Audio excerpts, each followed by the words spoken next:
ফিরে এলাম বিরতির পর। এসএসসি নিয়োগ দুর্নীতিতে ফের তীব্র আক্রমণে মুখর হলেন রাজ্যের বিরোধী দলনেতা শুভেন্দু অধিকারী। বিধানসভা চত্বর থেকে একযোগে রাজ্য সরকারের বিরুদ্ধে তোপ দেখে তিনি বলেন, যেখানে তৃণমূল সেখানেই দুর্নীতি, এটা এখন প্রতিষ্ঠিত সত্য। সঙ্গে যোগ্য চাকরিহারাদের পাশে থাকারও বার্তা দিয়েছেন তিনি।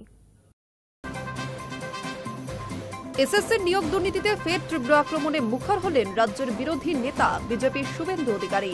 বিধানসভা চত্বর থেকে একযোগে রাজ্য সরকারের বিরুদ্ধে তোপ দেগে বলেন, যেখানে তৃণমূল সেখানেই দুর্নীতি, এটা এখন প্রতিষ্ঠিত সত্য।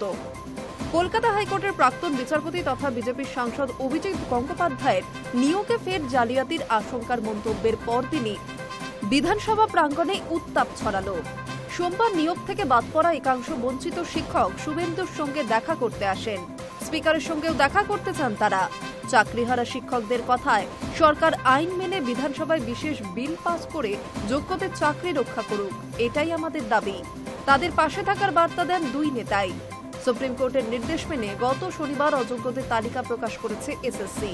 ওই প্রসঙ্গ টেনে বিরোধী দলনেতা সাফ জানান, বাকি যারা রয়েছেন তারা তো যোগ্য, তাহলে তাদের ফের পরীক্ষা দিতে হবে কেন? এটা ন্যায়ের প্রশ্ন। তিনি আরও বলেন, সরকার যদি যোগ্য প্রার্থীদের চাকরি রক্ষায় কোনো বিল আনে, আমরা সর্বসম্মতভাবে তা সমর্থন করব। বিষয়টি কোনো রাজনৈতিক এজেন্ডা নয়, এটা ন্যায় বিচারের লড়াই। আমরা আপনাদের কাছে কথা দিচ্ছি, অপোজিশন একটা চিঠি স্পিকারকে যে স্পিকার সরকারকে অনুরোধ করুক, যোগ্য শিক্ষক যারা আছেন অযোগ্য বাদ দিয়ে তাদের প্রত্যেকের চাকরি বহাল রাখার বিষয়ে শিক্ষক শিক্ষিকাদের তালিকায় 1806 বাদ দিয়ে যদি হাউসে ওরা ফেলেন, আমি কথা দিচ্ছি প্রিন্সিপাল অপোজিশন, মেন অপোজিশন হিসেবে আমরা সর্বদলীয় প্রস্তাবে সমর্থন করব এবং সেই প্রস্তাব নিয়ে সুপ্রিম কোর্টে রাজ্য সরকার যাক। যে পশ্চিমবঙ্গে একটা এক্সেপশন ঘটনা ঘটেছে, যোগ্য শিক্ষক শিক্ষিকাদের বাঁচানোর জন্য রাজনীতির রং ভুলে রাজনীতির ঊর্ধ্বে উঠে আজকে শাসক এবং বিরোধীরা যৌথভাবে 15,000 শিক্ষক শিক্ষিকার চাকরি বহালের পক্ষে সর্বসম্মত সিদ্ধান্ত বিধানসভা থেকে নিয়েছে। সোমবার রাজ্য সরকারকে এই বিষয়ে চিঠি দেবেন বলে জানান শুভেন্দু অধিকারী। তিনি স্পষ্টভাবে জানিয়ে দিলেন, রাজ্য সরকার যদি এসএসসির যোগ্য প্রার্থীদের স্বীকৃতি দিতে কোনো বিল আনে, তাহলে বিরোধী দল সর্বসম্মতভাবে তাতে সমর্থন জানাবে। Hi News network.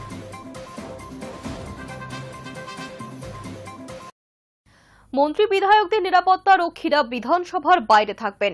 আদালতের নির্দেশে সিদ্ধান্ত স্পিকার বিমান বন্দ্যোপাধ্যায়ের। হাইকোর্টের নির্দেশেই এই সিদ্ধান্ত বলে জানিয়েছেন স্পিকার। তবে মুখ্যমন্ত্রী সেই তালিকা থেকে বাদ থাকছেন।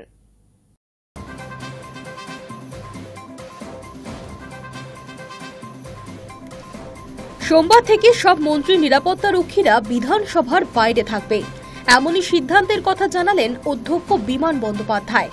হাইকোর্টের নির্দেশেই এই সিদ্ধান্ত বলে জানিয়েছেন তিনি। তবে মুখ্যমন্ত্রী মমতা বন্দ্যোপাধ্যায় সেই তালিকা থেকে বাদ থাকছেন। তিনি নিরাপত্তা রক্ষী নিয়েই ঢুকবেন বিধানসভায়। প্রসঙ্গত কিছুদিন আগেই এই নিয়ে হাইকোর্টে মামলা করেছিলেন বিরোধী দলনেতা শুভেন্দু অধিকারী। তিনি জানান, তৃণমূল বিধায়করা ব্যক্তিগত নিরাপত্তা রক্ষী নিয়ে বিধানসভায় প্রবেশ করতে পারেন, কিন্তু বিজেপি বিধায়কদের ক্ষেত্রে ভিন্ন নিয়ম। তাদের সঙ্গে থাকা কেন্দ্রীয় নিরাপত্তা রক্ষীদের বিধানসভা ভবনের ভিতরে ঢোকার অনুমতি নেই। রক্ষীদের বাইরে রাস্তায় দাঁড়িয়ে থাকতে হয়। এই বৈষম্যের অভিযোগ তুলেই রাজ্যের বিরোধী দলনেতা শুভেন্দু অধিকারী হাইকোর্টে মামলা দায়ের করেছিলেন। বৃহস্পতিবার সেই মামলার শুনানিতে আদালত জানায়, নিরাপত্তা রক্ষী নিয়ে সরাসরি আদালত কোনো হস্তক্ষেপ করবে না। তবে বিচারপতি স্পষ্ট করে দিয়েছেন, নিয়ম সবার জন্য একই হওয়া উচিত। শুভেন্দু অধিকারী সহ বিজেপি বিধায়কদের নিরাপত্তার দায়িত্বে রয়েছে কেন্দ্রীয় বাহিনী। বিধানসভার ভিতরে এ বাহিনীর সদস্যদের প্রবেশে স্পিকারের নিষেধাজ্ঞা রয়েছে। অন্যদিকে বিজেপির অভিযোগ, তৃণমূল বিধায়কেরা নির্বিঘ্নে পুলিশি নিরাপত্তা সহ বিধানসভায় ঢুকতে পারছেন। এই বৈষম্যমূলক সিদ্ধান্তের বিরুদ্ধেই আদালতের দ্বারস্থ হয়েছিলেন বিরোধী দলনেতা। শেষ পর্যন্ত সেই মামলার আদালতের সমনিয়মের নির্দেশ মেনে সিদ্ধান্তের কথা জানিয়ে দিলেন স্পিকার। সকলের নিরাপত্তা রক্ষীরই ভিতরে ঢোকা বন্ধ করার কথা জানালেন। বিমান বন্দ্যোপাধ্যায় বলেন, হাইকোর্টের নির্দেশ মেনেই এবার থেকে বিধানসভায় কোনো নিরাপত্তা কর্মী প্রবেশ করতে পারবে না। মুখ্যমন্ত্রী মমতা বন্দ্যোপাধ্যায় ছাড়া কারো কোনো নিরাপত্তারক্ষী থাকবে না বিধানসভার অন্দরে। ফলে সোমবার থেকেই একমাত্র মুখ্যমন্ত্রী ছাড়া আর কোনো মন্ত্রী নিরাপত্তারক্ষী বিধানসভায় ঢুকতে পারবেন না। এই মর্মে নোটিশও দেওয়া হয়েছে বিধানসভায়। যে বিরোধী দলের নেতা তিনি যখন পল্লীগত ঢুকছিলেন, আপনারা তাকে কিছু জিজ্ঞাসাবাদ করছিলেন, তখন তাদের ওপরে যারা সিআরপিএফ এর সিকিউরিটি গার্ড ছিল তারা এমনভাবে আক্রমণ করেছে এবং তাদের বন্দুকের পেছনটা দিয়ে গুঁতো মেরেছে, অনেকে ইনজিওর্ড হয়েছিল। আমার কাছে চিঠি আপনারা দিয়েছেন। তার পরিপ্রেক্ষিতে আমি সিদ্ধান্ত নিয়েছিলাম যে এই ধরনের সিআরপিএফ এর সিকিউরিটি কেন্দ্রীয় বাহিনী বা সিকিউরিটি নিয়ে তারা ঢুকতে পারবে না, এবং সেইটার বিরুদ্ধে ওরা হাইকোর্টে আবেদন করেছিলেন যে অন্যান্য মন্ত্রীদের সিকিউরিটি যখন ঢুকছে আমরা কেন ঢুকতে পারবো না।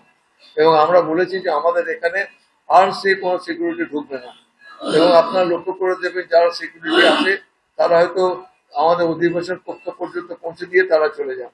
এবং হাইকোর্টের যে অর্ডার রয়েছে তার মান্যতা দিয়ে আমি সমস্ত মন্ত্রিসভার সদস্য সব বিধায়ক। ঘটনার সূত্রপাত গত বছরের অগাস্টে শুভেন্দু অধিকারী যখন বিধানসভার ভিতর থেকে বাইরে বেরিয়ে আসছিলেন, তখন তাকে লক্ষ্য করে কিছু প্রশ্ন করতে দেখা গিয়েছিল পূর্বস্থলী উত্তরের তৃণমূল বিধায়ক তপন চট্টোপাধ্যায়কে। ওই ঘটনায় কিছুক্ষণ বাকবিতণ্ডাও চলে দুজনের মধ্যে। সেই সময় তৃণমূল বিধায়ক তপন চট্টোপাধ্যায় তাকে ধাক্কা মারেন বলে অভিযোগ করেছিলেন শুভেন্দু। এ ব্যাপারে বিজেপি বিধায়কদের নিরাপত্তা চেয়ে পদ্ম শিবিরের তরফে স্পিকারকেও চিঠি দেওয়া হয়েছিল। Hi News Network.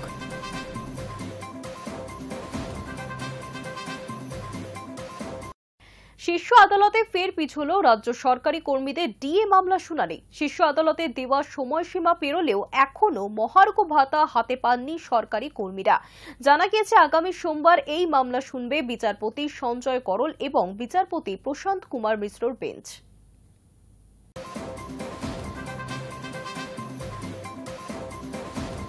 শীর্ষ আদালতে ফের পিছল রাজ্য সরকারি কর্মীদের ডিএ মামলা শুনানি। শীর্ষ আদালতে দেওয়ার সময় পেরোলেও এখনো মহার্ঘ ভাতা হাতে পাননি সরকারি কর্মীরা।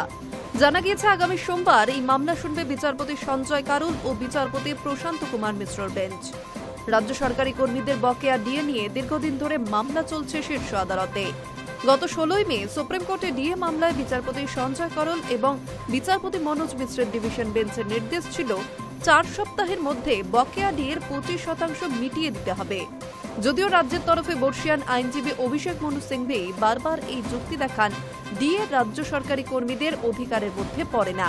তাতে বিচারপতিদের পর্যবেক্ষণ ছিল তা না হলেও দিনের পর দিন টাকা এভাবে আটকে রাখা যায় না, তাই ন্যূনতমটুকু নির্দিষ্ট সময়ের মধ্যে মিটিয়ে দিতেই হবে। শীর্ষ আদালতে দেওয়া সময়সীমা পেরোলেও এখনো মহার্ঘ ভাতা হাতে পাননি সরকারি কর্মীরা। উল্লেখ্য, রাজ্য সরকার আগেই শীর্ষ আদালতের রায় পুনর্বিবেচনার আবেদন জানিয়েছিল।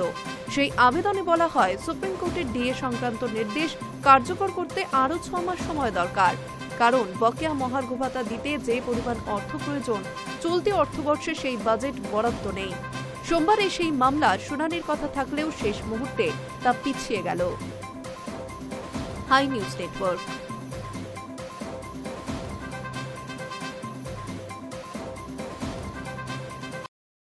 নজর রাখবো ওয়েদার আপডেটে। বাংলার আকাশে আবারও নিম্নচাপের ফাঁড়া। 9 জেলা ভাসবে তুমুল বৃষ্টিতে। হাওয়া অফিসের পূর্বাভাস অনুযায়ী পশ্চিমবঙ্গ এবং ওড়িশা উপকূলে ফের নিম্নচাপের আশঙ্কা তৈরি হয়েছে। পুজোর মাস পড়ে গেলেও দুর্যোগের ফাঁড়া কাটছে না বাংলার আকাশ থেকে। বাংলা ওড়িশা উপকূলে ফের নিম্নচাপের আশঙ্কা। আগামী 24 থেকে 48 ঘন্টার মধ্যেই ঘূর্ণাবর্ত নিম্নচাপে পরিণত হবে। হালকা থেকে মাঝারি পরিমাণ বৃষ্টি হবে দুই বঙ্গেই। বিপদের আশঙ্কায় ইতিমধ্যেই সতর্কতা জারি করা হয়েছে। মঙ্গলবার 2রা সেপ্টেম্বর থেকে 4ই সেপ্টেম্বর পর্যন্ত সমুদ্রে যেতে বারণ করা হয়েছে মৎস্যজীবীদের। আলিপুর আবহাওয়া দপ্তরের পূর্বাভাস অনুযায়ী পশ্চিমবঙ্গ ও ওড়িশা উপকূলে ফের নিম্নচাপের আশঙ্কা তৈরি হয়েছে। উত্তর ওড়িশা উপকূলে ও উত্তর পশ্চিমী বঙ্গোপসাগরে একটি ঘূর্ণাবর্ত সক্রিয় রয়েছে। এটি দক্ষিণ দিকে ঝুঁকে রয়েছে। 2রা সেপ্টেম্বর এই ঘূর্ণাবর্ত নিম্নচাপে পরিণত হবে। সোমবার উত্তর ও দক্ষিণ দুই বঙ্গেই বৃষ্টির সম্ভাবনা। সোমবার দক্ষিণবঙ্গে মূলত আংশিক মেঘলা আকাশই থাকবে। বজ্রবিদ্যুৎ সহ বিক্ষিপ্তভাবে হালকা থেকে মাঝারি বৃষ্টির সম্ভাবনা রয়েছে। সোমবার সকাল থেকে আর্দ্রতাজনিত অস্বস্তি গোটা কলকাতা জুড়ে। বেলা যত বেড়েছে তত অস্বস্তি আরও বেড়েছে। পাশাপাশি বিক্ষিপ্তভাবে বজ্রবিদ্যুৎ সহ হালকা বৃষ্টির সম্ভাবনাও রয়েছে। দক্ষিণ 24 পরগনা ও হাওড়া সংলগ্ন এলাকায় বৃষ্টির সম্ভাবনা বেশি থাকবে। বৃহস্পতিবার পর্যন্ত বিক্ষিপ্তভাবে বজ্রবিদ্যুৎ সহ বৃষ্টির সম্ভাবনাও থাকবে। মঙ্গলবার থেকেই ভারী বৃষ্টির সম্ভাবনা রয়েছে দক্ষিণবঙ্গের 7 জেলায়। পশ্চিম মেদিনীপুর, দক্ষিণ 24 পরগনা, পুরুলিয়া, বাঁকুড়া, পূর্ব বর্ধমান, হুগলি এবং হাওড়া জেলাতে ভারী বৃষ্টির সম্ভাবনা রয়েছে।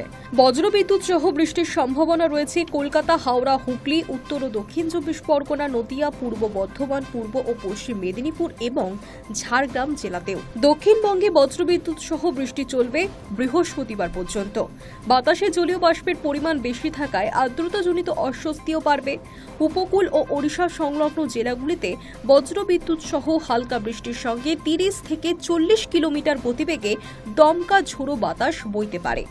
বুধবারেও বজ্রবিদ্যুৎ সহ বৃষ্টির সম্ভাবনা থাকবে দক্ষিণবঙ্গের জেলাগুলিতে। প্রায় সব জেলাতেই বিক্ষিপ্তভাবে বজ্রবিদ্যুৎ সহ বৃষ্টির সম্ভাবনা রয়েছে। অন্যদিকে উত্তরবঙ্গেও বৃষ্টির সম্ভাবনা থাকছে। মালদা, 2 দিনাজপুরে বেশি বৃষ্টির সম্ভাবনা রয়েছে। মঙ্গলবার থেকে বিক্ষিপ্তভাবে ভারী বৃষ্টির সম্ভাবনা। বুধবার থেকে বৃষ্টি কমবে উত্তরবঙ্গের জেলাগুলিতে। Hi News network.